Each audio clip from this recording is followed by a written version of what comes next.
بسم الله الرحمن الرحيم. اللهم يا ذا المن ولا يمن عليه، يا ذا الجلال والإكرام، يا ذا الطول والإنعام، لا إله إلا أنت ظهير اللاجئين وجار المستجيرين وأمان الخائفين. اللهم إن كنت كتبتني عندك في الكتاب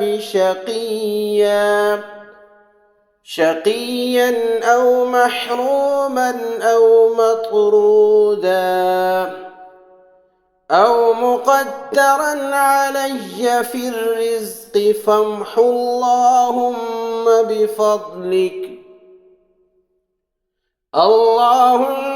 بفضلك شقاوتي وحرماني وطردي وإقتار رزقي، وأثبتني عندك في الكتاب سعيدا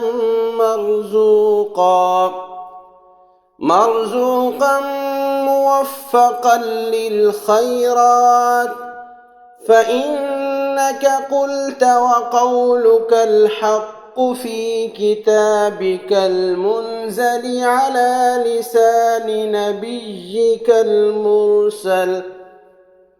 يمحو الله ما يشاء ويثبت عنده الكتاب.